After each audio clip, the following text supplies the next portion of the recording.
በጌታችን በመድኃኒታችን በኢየሱስ ክርስቶስ ስም ሰላም እንደምን አላችሁልኝ? የተወደዳችሁ የክርስቶስ ቤተሰቦች፣ እኔ በጣም ደህና ነኝ። እግዚአብሔር የተመሰገነ ይሁን። ሁልጊዜ በናፍቆት የምጠብቃችሁ በናፍቆት መልእክቶቻችሁን፣ አስተያየታችሁን እንዲሁም ደግሞ ምልከታችሁን ለማየት የምናፍቃችሁ ናችሁ። ተባረኩልኝ። እግዚአብሔር ይባርካችሁ። ዛሬ ደግሞ እንግዲህ አንድ አራተኛ ክፍል ብዬ ያስኩትን አንድ መልእክት ይዤ ወደ እናንተ መጥቻለሁ። ዛሬ ሊቀ ሊቃውንት የሚባል ሰው አይደለም፣ አራት አይናም አይደለም፣ እንጃ እኔ አንድ አይንም ያለው አይመስለኝም። እንዲሁ ግን አለሁ ያለ በአንዳንድ ሁኔታዎች ላይ ስሙን ከፍ አድርጎ ያውለበለበ ሰው ነው። ዲያቆን ሄኖክ ኃይሌ በአእላፋት ዝማሬ ይታወቃል።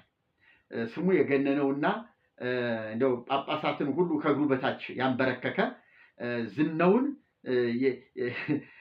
የጳጳሳቱን ዝና በሙሉ የወሰደና የቀማ የራሱ ያደረገ ጀግና ጮሌ ነው። ይሄ ሰውዬ እንግዲህ አንድ ነገር ተናገረ። እስቲ አንድ ደቂቃ ከ17 ሴኮንድ ያህል ነው መሰለኝ። እስቲ የተናገረውን እንስመውና አብረን ከዚያ ወደ እኔ ሀሳብ ደግሞ እንሄዳለን።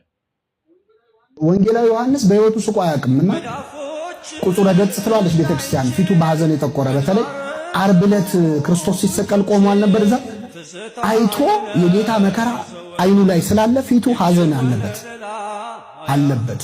ለዚህ ነው ሁለቴ ሞት የለም ብሎ የወሰደው ጌታ እና ቅዱስ ዮሐንስ አንድ ቀን ግን ከልቡ ከት ብሎ ስቋል። ምንድነው ያሳቀው? አንድ ሰው ልብስ ሲያሰፋ አይቶ። ምን ያስቃል ካላችሁ ልብስ የሚያሰፋው ሰውዬ ተከራክሮ ቁመቱን ወርዱን ሲከራከር የእግዚአብሔር መልአክ መጣና ለዮሐንስ የሰውዬ እኮ ነገ ጠዋት ይሞታል። ምን እያደረገ ነው አሁን? ልብስ እያሰፋ። እኛ እኮ እንደዛ ነን። ስንት ዓመት እንደቀረን ታውቃላችሁ? ዛሬ ቢሆንስ ምን ሞተው፣ ነገ ጠዋት ቢሆን ምን ሞተው አናውቅም። ስንት ዓመት እንደምንኖር አናውቅም። ስንት ጊዜ እንደቀረን አናውቅም። ግን ዘላለም እንደሚኖር ሰው ነው የምንለፋው።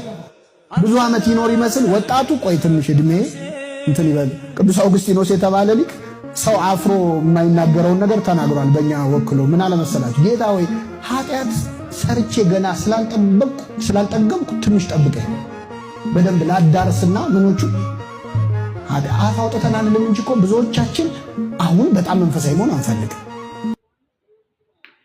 ይሄ ነው እንግዲህ ወንድማችን ዲያቆን ሄኖክ በእውነት ከጊዜው ጋር የሚሄድ መልእክት አይደለም እያስተላለፈ ያለው። ሁልጊዜ ይሳሳታል። ዛሬ ዮሐንስ ወንጌላዊ ሲስቅ ገርሞኝ፣ ሲያዝንም ገርሞኝ፣ የእሱ ትረካ ከየት እንደተፈጠረችና ከየት እንደመጣች በጣም እንደው አለ አይደለ እንደው አስገርሞኝ፣ እኔ የእሱ ንግግር ራሱ ፈገግ አሰኘኝ እና እስቲ እንደው ይሄን ሰውዬስ እኔም ልነጋገርበት ትንሽ አልሁና ነው ወደ እናንተ ይዤ የመጣሁት።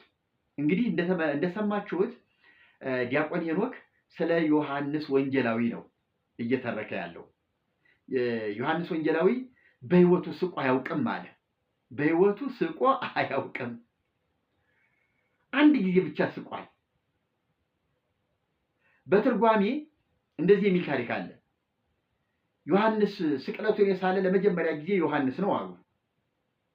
ዮሐንስ ነው እና እዚያ ከስቅለቱ ከቦታው በሰዓቱ የነበረ ዮሐንስ ነው ከሐዋርያት መካከል እና ስቅለቱን በደንብ አድርጎ ባይኑ አይቷል። ከዚያ በአገልግሎት እያለ ስቅለቱን ሳለ። ሲስል እርቃኑን ነው የሳለው። የወገቡ ላይ ግልድም ብልቱን የምትከለክል ግልድም ቁራጭ ልብስ አለች። እሱ ግን እሷን አልሳለም ነበረ። እንዳለ ብልቱ እየታየ ነበር የሳለው። አሁን ኧረ ይሄ ነውር ነው አይባልም ልትሉ ትችላላችሁ። የተጻፈውን በቤተ ክርስቲያኒቱ የተጻፈውን ትርጓሜ ነው የምነግራችሁ። እርቃኑን ነው እንዳለ መለመለውን እርቃኑን ነው የሳለው። እርግጥ ነው ጌታ ሲሰቀል እንደዛ ነው። ቁራጭ ልብስ ያደረገለት የለም። ከዚያ ዮሐንስ እንደዚህ አድርጎ ሳለና በጣም እየተገረመ ያ የቀራንዮ መከራውን እያስታወሰ እያለ ከስዕሉ ድምፅ ወጣ። በከመ ሰቀሉኒ አይሁድ ራቄ በቀራንዮ ከመ አንተ አንተኒ ትሰቅለኒ ራቅየ አይሁድ በቀራንዮ ራቁቴን እንደሰቀሉኝ አንተ ደግሞ ራቁቴን ሰቀልኸኝ አለው። በዚህ ጊዜ እንደተሳሳተ ገባውና ከዚህ ከወገቡ ላይ ግልድሟን ብልቱን የምትከልል ጋረድ አደረገለት። አሁን እኛ ኢየሱስን እርቃኑን ልክ እንደ ቀራንዮ እርቃኑን ብንስለው እናፍራለን አይደል? ኢየሱስ ነውር ንቆ ነው የተሰቀለው። በነገራችን ላይ ነውር የሚባል ነገር ንቆ በቃ ያንን ሆኖ ነው ነውራችንን የወሰደልን። ክብር ለስሙ ይሁን። ብልግና የሚመስላችሁ ሰዎች አላችሁ። እንደዚያ ግን እንዳታስቡት። አንደኛ ጾታ ነው፣ ምንም ችግር የለው፣ ጾታ ነው። ሁለተኛ ነገር የመጣበት ዓላማ ነው። ውርደታችንን ተዋርዶ ነውራችንን ንቆ አዳም ያችን የዛፍ ፍሬ በልቶ እርቃኑ መሆኑን ሲያውቅ የዛፍ ቅጠል እንደለበሰ ኢየሱስ ደግሞ ያንን ነውርና ኀፍረት ሊያስወግድለት እርቃኑን የተሰቀለለት። ስለዚህ እውነታው ይሄ ነው እና ዮሐንስ ግን ያችን ግልድም ጨርቅ ትንሽዬ ቁራጭ ከወገቡ ላይ አንጠለጠለለት። ከዚያ ስዕሎ ጨረሰና ቀረብ ባለና ብሎ ሳመው።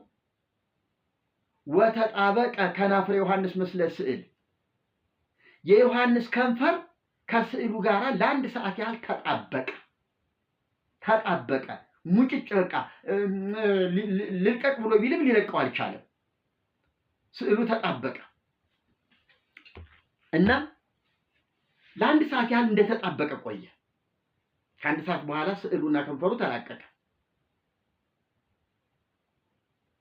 ዮሐንስ ይህን ስዕል ሳለ ተብሎ ይተረካል በዚህ ሁኔታ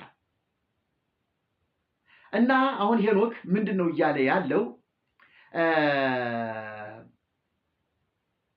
በዚህ ጊዜ ዮሐንስ ያን የኢየሱስን መከራ አይቶ ፊቱ ሐዘንተኛ ሆኖ ነው የኖረው። የሐዘን ፊት ነው ይዞ ቁጽሮ ገጽ ነው የሚለው እንደውም ግዕዙም በትርጓሜውም ቁጽሮ ገጽ የተኮሰኮሰ ፊት በቃ ያንን እያየ የሐዘን ምልክት ነው በፊቱ ላይ የኖረው ተብሎ ተተርኮለታል። ግን ሄኖክ አንድ ጊዜ በሕይወቱ ስቋል አለ።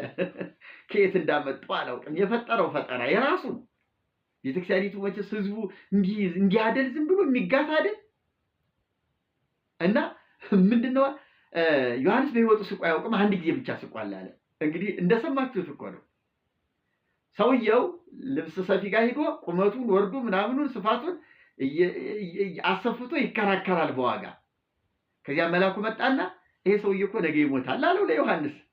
ዮሐንስ ያንን ሐዘን ረስቶ ሳቅ። አሁን ይሄ ምኑ ያስቃል? እውነት እንዲያው ዲያቆን ሄኖክ ይሄ ምኑ ያስቃል? እንዲያውም ዮሐንስን ያሳዝነዋል። እኔ በሆነ አዝናለሁ።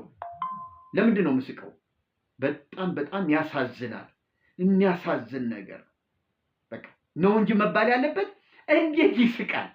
ምኑ ያስቃል? ይሄ አሁን እና አንዳንድ ጊዜ የቤተ ክርስቲያኒቱ ሰዎች እውቅና ሲያገኙ ወደ ጅልነትም ይወርዳሉ፣ ወደ አላዋቂነት ይሄዳሉ እና እውቀታቸው ይሄ ትልቅነታቸው ብቻ ጋርዶ ይይዛቸውና የማንበብና የማሰላሰል ብቃት ያንሳቸዋል። ይሄ ነው በሽታቸው።